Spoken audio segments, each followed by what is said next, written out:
Pemirsa, sejumlah pengendara sepeda motor di Gambir, Jakarta Pusat berusaha kabur dalam razia tertib masker. Para pengendara yang tidak memakai masker didata dan disanksi menyapu jalan.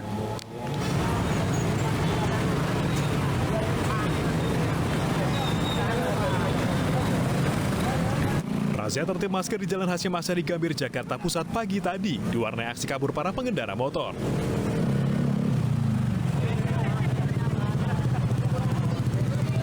Meski banyak yang lolos, puluhan pemotor lainnya berhasil dihentikan petugas.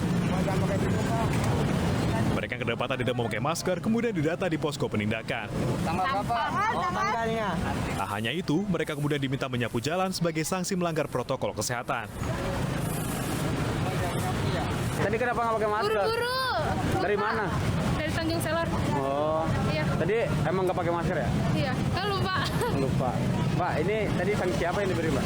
Kenapa? Sanksinya apa yang diberikan petugas? Nyapu. Hari ini puluhan yang kita jaring, hari ini hasilnya sementara kita berikan sanksi, itu sanksi sosial dan denda administrasi, tapi masyarakat warga memilih untuk denda sosial, yaitu membersihkan bahu jalan maupun trotoar.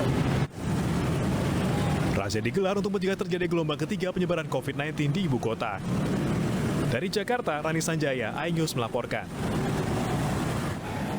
Belum reda penolakan wajib tes PCR bagi penumpang pesawat. Kini masyarakat kembali dihadapkan pada aturan baru. Pengendara mobil atau motor dengan jarak minimal 250 km atau 4 jam perjalanan wajib divaksin dan membawa hasil negatif tes COVID-19. Namun di sisi lain, pemerintah melalui Menko PMK justru telah mengizinkan tes antigen sebagai syarat naik pesawat.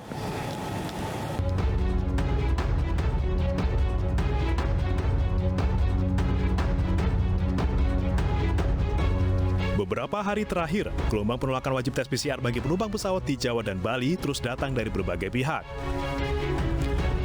Belum reda penolakan tersebut, aturan perjalanan baru yang tak kalah kontroversial dikeluarkan oleh Kementerian Perhubungan. Pelaku perjalanan darat baik menggunakan transportasi pribadi maupun umum, mobil ataupun motor, kini wajib mengantongi hasil negatif tes COVID-19. Hasil tes bisa berupa antigen maupun PCR untuk jarak perjalanan minimal 250 km atau waktu perjalanan 4 jam. Aturan ini tertuang dalam Surat Edaran Kemenhub Nomor 90 Tahun 2021 dan efektif mulai 27 Oktober 2021.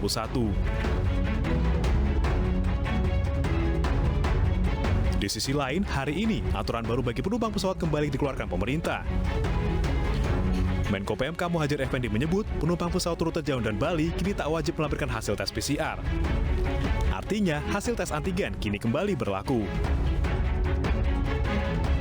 Yaitu untuk wilayah Jawa dan Bali, perjalanan udara tidak lagi mengharuskan menggunakan tes PCR, tetapi cukup menggunakan tes antigen. Sama dengan yang sudah diberlakukan untuk wilayah luar Jawa, non-Bali. Sesuai dengan usulan dari Bapak Mendagri. Padahal baru beberapa waktu lalu, pemerintah mewajibkan tes PCR bagi penumpang pesawat di area Jawa dan Bali. Berbagai desakan juga mendorong pemerintah menurunkan harga tarif PCR. Tarif PCR menjadi maksimal Rp275.000 di Jawa dan Bali, serta Rp300.000 di luar Jawa dan Bali. Tim iNews melaporkan. Dan pemirsa, kita sudah terhubung dengan Kepala Bidang Penanganan Kesehatan Satgas COVID-19 Alexander Ginting dan EM Marhama, anggota DPR Komisi 5 fraksi PKB untuk membahas terkait syarat perjalanan semua jenis kendaraan wajib antigen atau PCR. Selamat sore Pak Alex dan Bu EM. Selamat sore, salam sehat.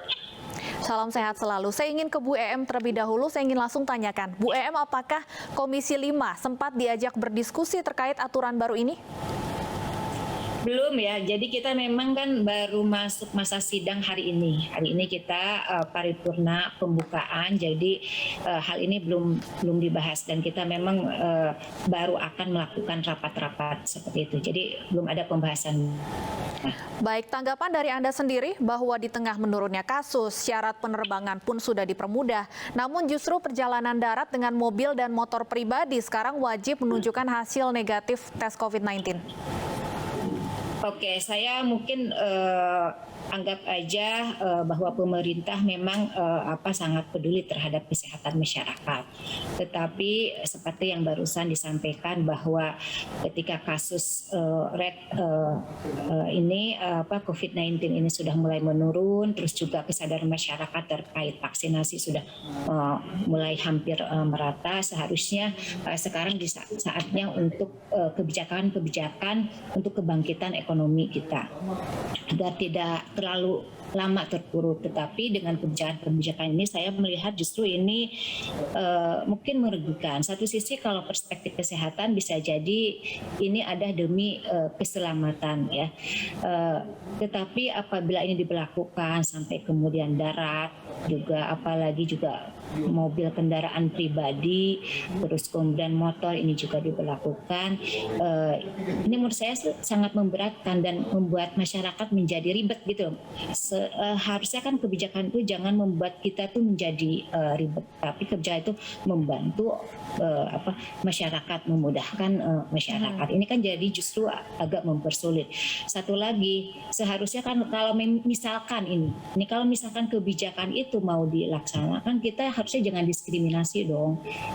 Tadi saya melihat diskriminasi terhadap produk dalam negeri, yaitu Jinos. Jinos itu kan ini harganya murah, terus juga produk dalam negeri. Kenapa kemudian itu juga misalkan kalau memang mau ada peraturan seperti itu ya Jinos juga misalnya ada alternatif pilihan lain, Jinos, PCR, antigen. Kalau gitu kan lebih adil saya kira seperti itu. Tetapi kalau ternyata yang diperbolehkan hanya yang produk dari luar negeri misalkan, justru itu kan menjadi pertanyaan besar. Makanya jangan salah kemudian ada asumsi bahwa di balik kebijakan ini pemerintahan berbisnis. Maksudnya pemerintah bukan secara keseluruhan, mungkin ada beberapa salah satu atau salah dua oknum melakukan bisnis di balik kebijakan-kebijakan ini. Nah, jangan sampai asumsi yang muncul seperti itu benar gitu kan.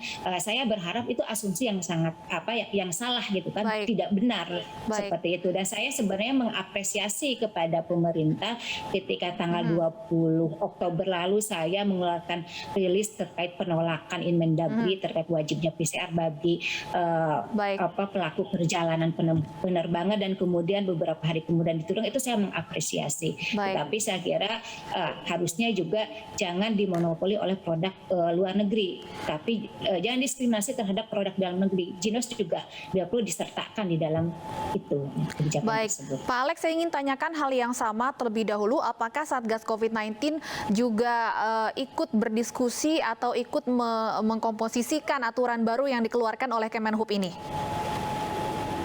Ya, jadi kalau kita lihat bagaimana proses seluruh regulasi dan aturan yang dilaksanakan di Indonesia, semua itu ada tahapannya. Tentu dalam hal ini sesuai dengan semangatnya PPKM, ini semua dilaksanakan berdasarkan instruksi Mendagri. Jadi belakangan ini kita kenal instruksi Mendagri 53 dan 54, dan kemudian disempurnakan lagi dengan Mendagri 55 dan 56. Semangatnya adalah dalam rangka menjaga keamanan dan juga menjaga keselamatan masyarakat. Dan ini tentunya adalah bukti kehadiran pemerintah untuk menanggulangi pandemi ini sebaik-baiknya. Dan kemudian kita memang 4 minggu terakhir sudah terjadi pelandaian. Positivity rate itu sudah di bawah 2% dan kasus itu hanya ada di bawah 1.000 per minggu. Dan kemudian angka kematian juga antara 40 sampai 50 per hari. Jadi artinya banyak sudah kabupaten kota sudah masuk ke PPKM level 1 dan 2. Demikian juga vaksinasi terus kita kejar, dan dalam hal ini harus kita pertahankan. Dan tentu dalam hal ini pemerintah ingin menjaga supaya ini tetap terkendali dan terkontrol, dan tentunya adalah dengan melakukan pembatasan mobilitas. Dan pembatasan mobilitas ini khususnya di dalam menghadapi dan mengantisipasi libur Natal dan Tahun Baru. Sebagaimana survei yang disampaikan bahwa kalau ini diblokirkan tanpa ada pengendalian, maka lebih kurang 19 juta orang akan memanfaatkan libur Natal dan Tahun Baru tersebut.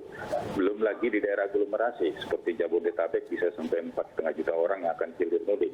Jadi inilah upaya pemerintah dalam rangka mengendalikan mobilitas tersebut. Memang tentu tidak membuat nyaman, tetapi ini adalah resiko bagaimana masyarakat memahami bahwa kita masih dalam situasi pandemi.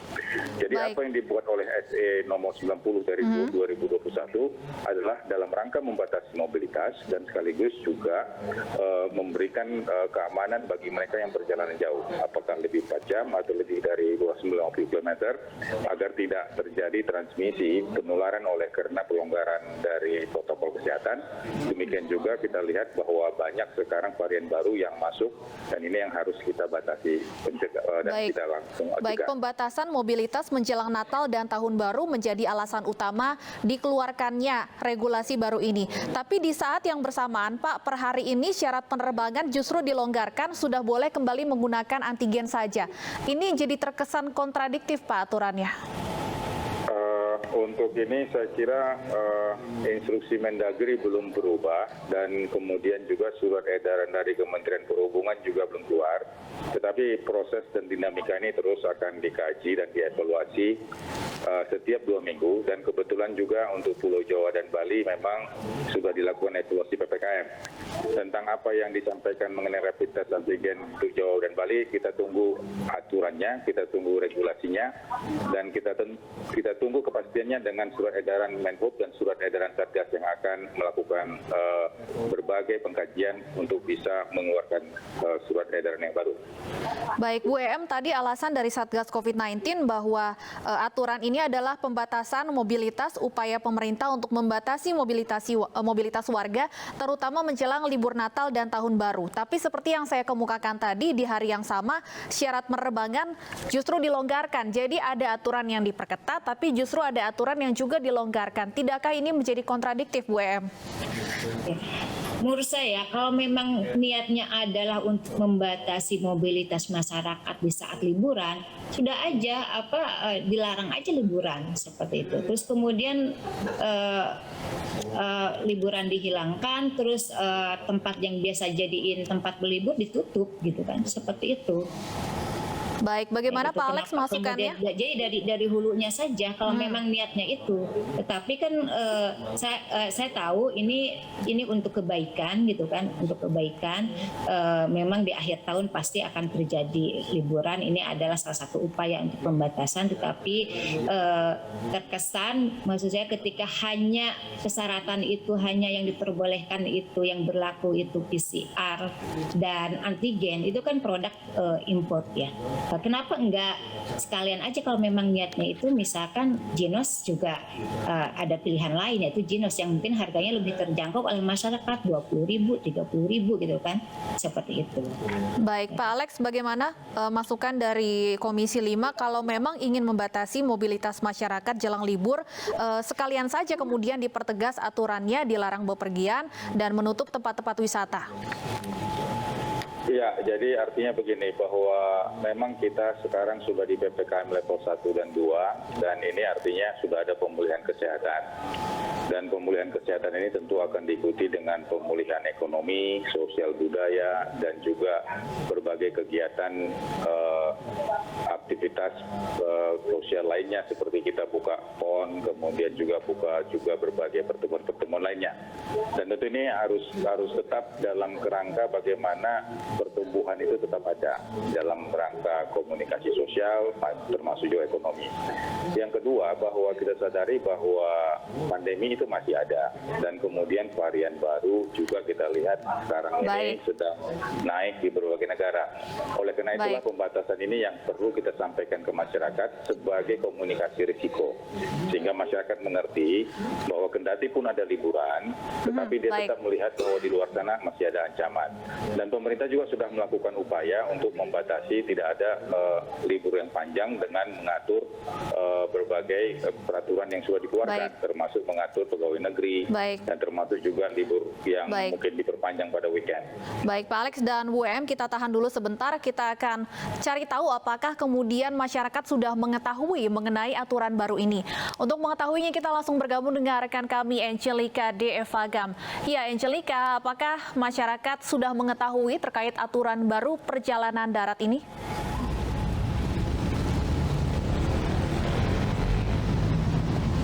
Ya, Stefani, kita ketahui bahwa Kemenhub ini mengeluarkan surat edaran nomor 90 tahun 2021 mengenai petunjuk pelaksanaan perjalanan orang dalam negeri dengan transportasi darat pada masa pandemi COVID-19, yang mana tertulis bahwa para pengendara motor dan pengendara mobil ini jika ingin menempuh perjalanan minimal 250 km atau sekitar 4 jam, ini harus menyertakan surat negatif hasil antigennya 1 kali 24 jam atau RT-PCR 3 kali 24 jam dan juga minimal sertifikat vaksin pertama. Lantas bagaimana pendapat masyarakat? Saya akan coba tanya masyarakat yang saya temui di jalan.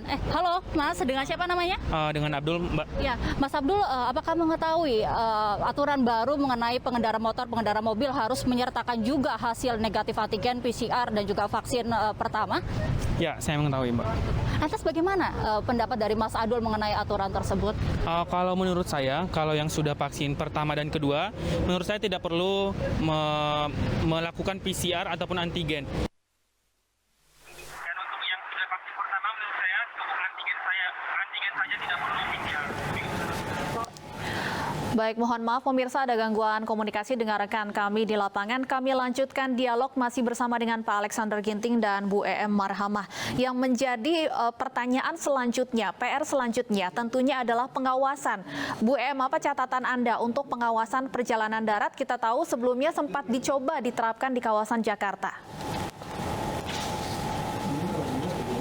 Pengawasan terkait implementasi dari kebijakan ini atau?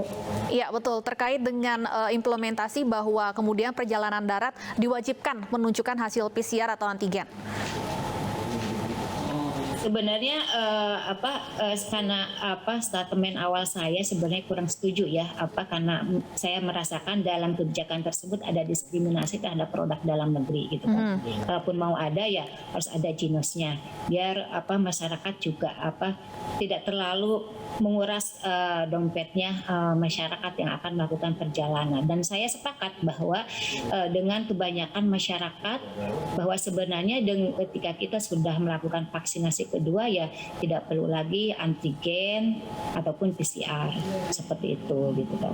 Dan kalau untuk pengawasan kita terkait kebijakan ini ya gimana kita mau melakukan pengawasan ini dibicarakan di Komisi 5 aja belum, dan kita pun berpendapat bahwa itu kebijakan yang kurang tepat karena ya masih ada diskriminasi itu gitu kan. Kecuali kalau seandainya kebijakan itu direvisi misalkan jadi masyarakat ada pilihan lain selain rapid test sama antigen itu ada misalkan jinos, maka tentu itu barulah kemudian kita kemungkinan itu adalah jalan tengah gitu kan, barulah kita bisa melakukan pengawasan. Nah, pengawasan itu pasti di titik-titik kumpul. Baik. Seperti itu. Baik. Di tempat-tempat pemberhentian. Baik Pak Alex, Bu M dan pemirsa, berikut tanggapan sejumlah warga terkait syarat PCR ataupun antigen untuk perjalanan dengan kendaraan bermotor di atas 250 km.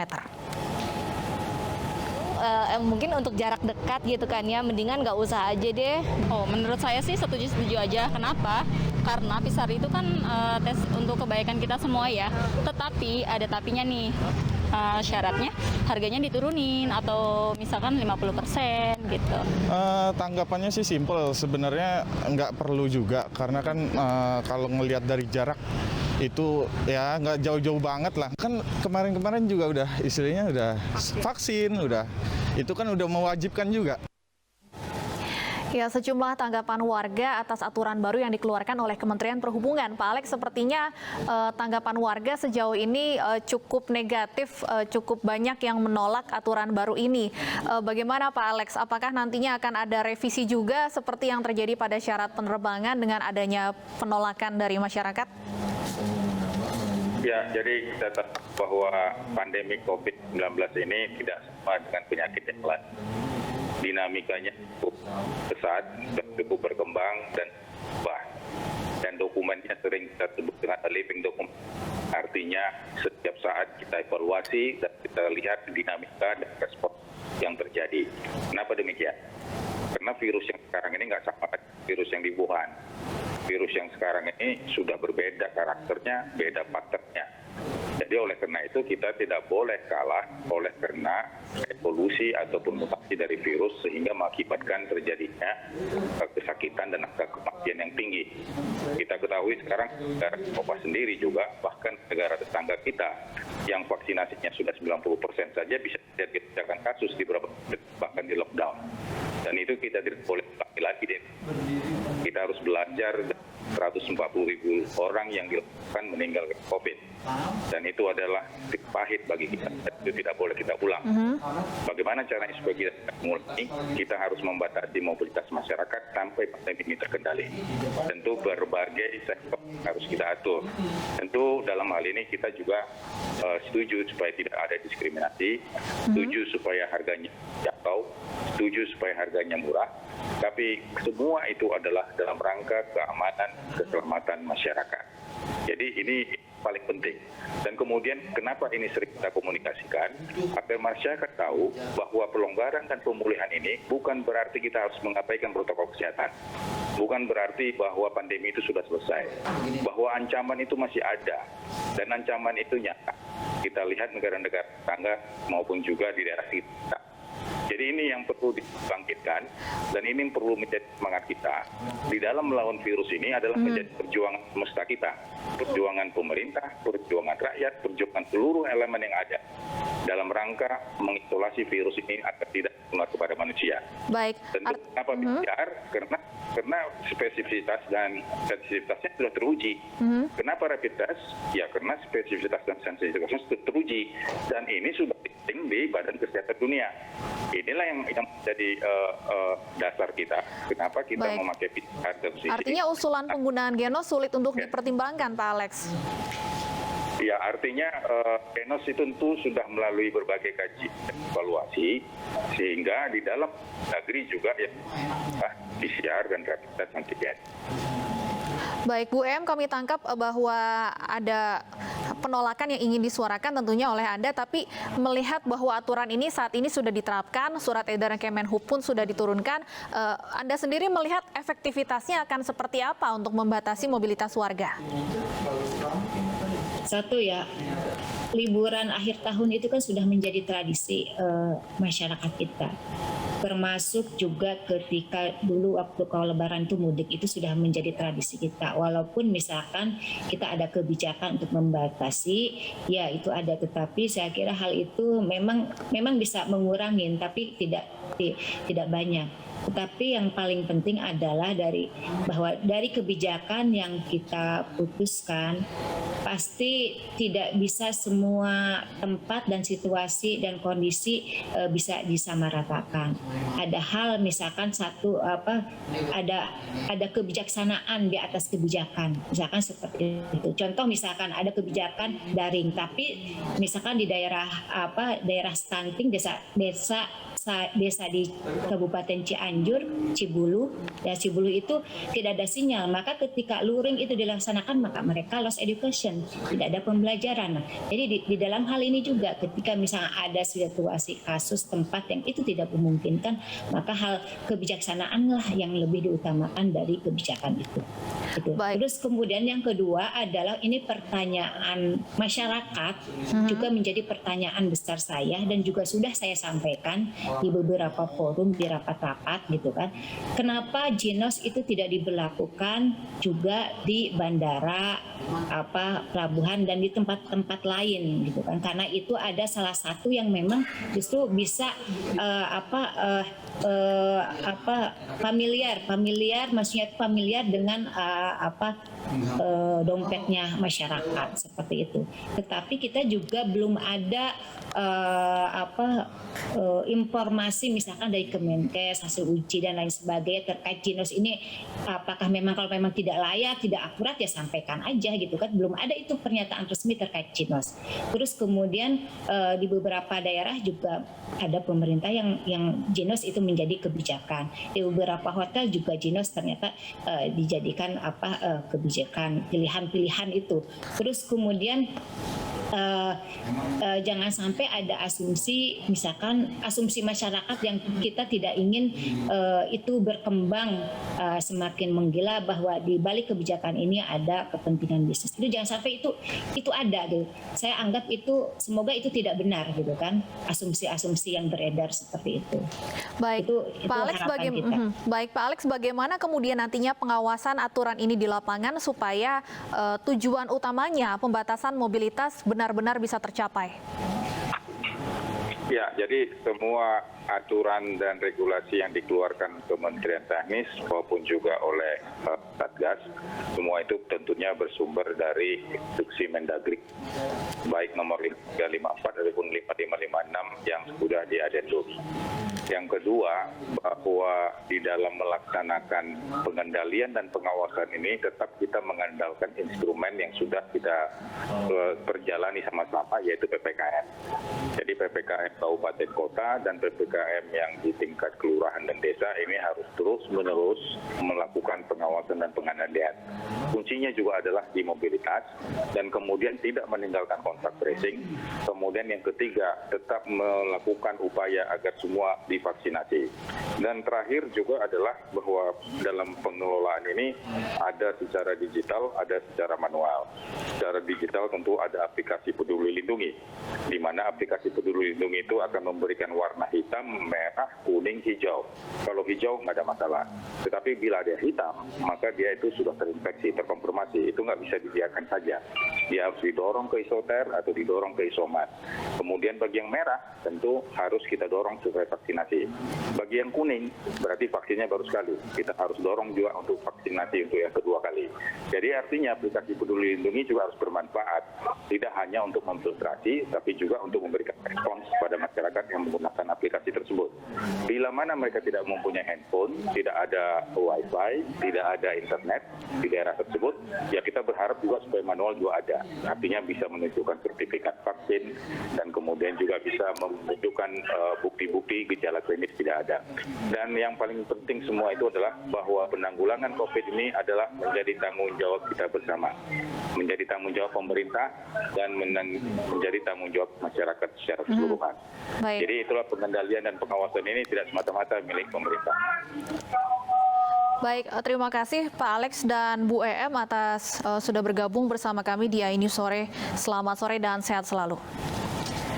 Pemirsa, BPOM resmi menerbitkan izin penggunaan darurat bagi vaksin Sinovac untuk disuntikan ke anak usia 6 hingga 11 tahun.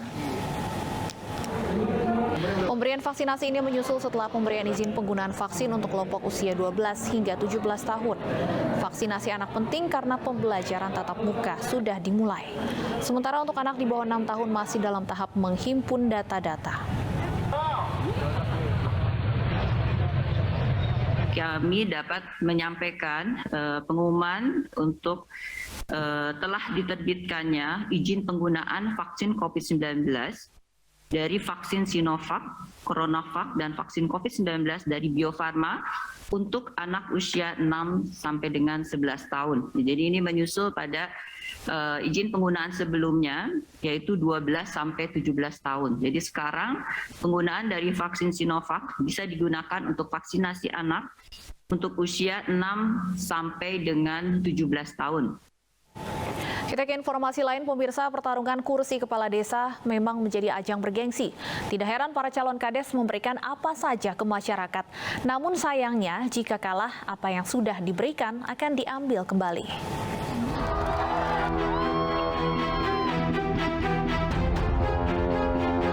Warga Malingping, Lebak, Banten dihebohkan dengan adanya penutupan jalan dengan material bebatuan dan kayu. Bahkan sebagian jalan desa sudah disemen permanen. Diduga pelaku merupakan seorang calon kepala desa yang kalah dalam kontestasi pemilihan kades beberapa hari yang lalu. Dampak dari penutupan jalan tersebut, warga yang memiliki roda 4 tak bisa keluar desa. Dengan aktivitas kita juga kan terhambat. Kalau misalkan mau kerja, mau ke ladang, mau kemana kan sangat terhambat dengan adanya pembangunan, dengan adanya pembatasan jalan ini. Ditutupnya itu hari Minggu, Sabtu. Tanah tersebut dahulu memang milik salah satu tokoh di desa, namun dalam perjalanan waktu, jalan desa itu sudah dihibahkan untuk jalur lalu lintas warga. Sementara itu, warga di desa Guo dikagetkan dengan pencabutan tiang listrik di desa mereka. Tiang listrik dicabut dengan alat berat dan membawanya. Warga menduga pencabutan tiang listrik melibatkan mantan kepala desa yang kecewa karena kalah dalam pemilihan. Padahal proyek penerangan ia lakukan di masa jabatan sebelumnya. Dari 125 tiang listrik, sudah 30 yang dicabut. Akibatnya beberapa bagian desa menjadi gelap.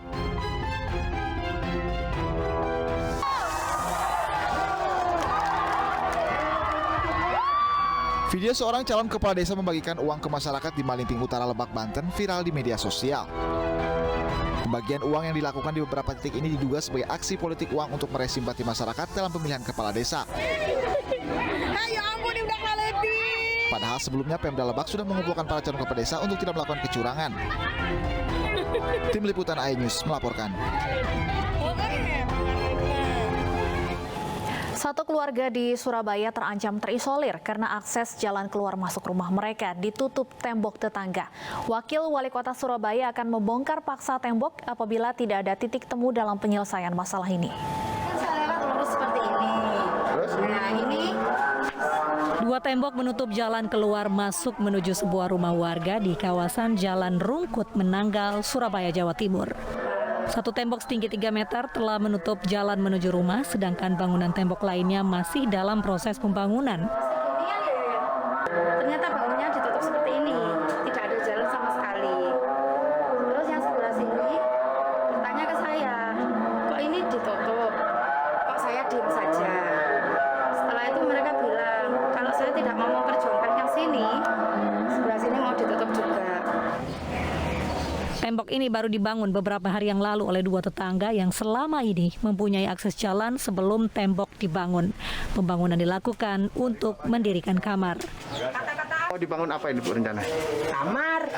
Ini loh. Gitu ya. Ini loh. Barangnya kakak saya itu sudah disuruh kosongkan kan rumahnya sana.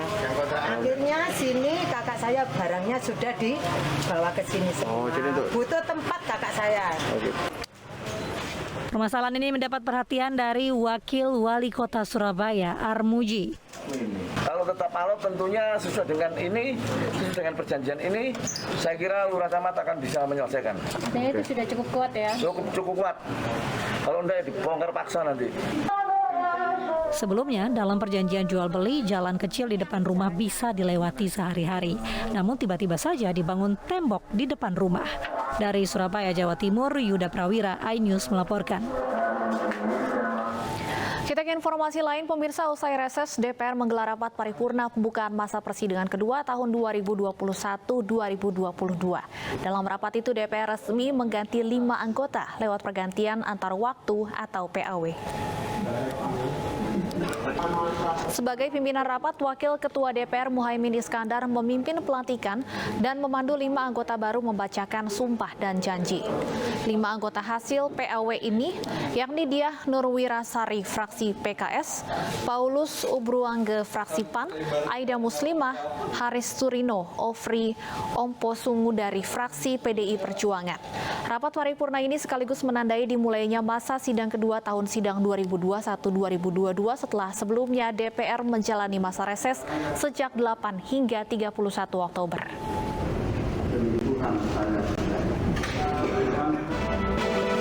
Tebing longsor menutup akses jalan di Mamasa, Sulawesi Selatan. iNews Sore akan kembali dengan informasi selengkapnya sesaat lagi.